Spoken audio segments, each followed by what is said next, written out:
এই প্রথম কলকাতা থেকে শিলিগুড়ি আমরা বাসে ট্রাভেল করলাম, লোকনাথ বাস সার্ভিসেসের 9600S স্লিপার বাসে। আমরা এই বাসটি বুকিং করেছিলাম রেড বাস অ্যাপ থেকে। এর ফেয়ার হচ্ছে 1500 টাকা করে, কিন্তু ফেস্টিভ সিজন বা হলিডেজে এই বাসের ফেয়ার একটুখানি বেড়ে থাকে। বাসের ভেতরের ইন্টেরিয়ারটা খুবই সুন্দর, যার জন্য বাসের জার্নিটাও কিন্তু খুব কমফোর্টেবল হবে। এক সাইডে দুটো করে সিট, আর এক সাইডে একটি করে সিট, এরকমভাবে বাসের সিট কম্পার্টমেন্ট ভাগ করা রয়েছে। আর প্রত্যেকটি সিটের সাথে পর্দা লাগানো আছে, যার ফলে আপনার প্রাইভেসি কিন্তু ভালোভাবেই বজায় থাকবে।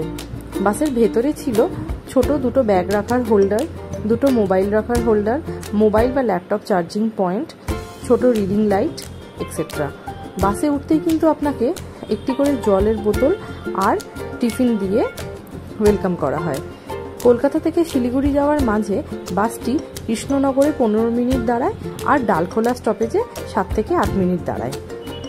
বাসের জার্নিটা কিন্তু ওভারঅল খুবই কমফোর্টেবল, কিন্তু আমাদের এইবারে বাসের সিটটি পড়েছিল একদম পেছন দিকে, যার জন্য আমরা একটুখানি জার্কিং ফিল করেছি বা জার্কিং বুঝতে পেরেছি।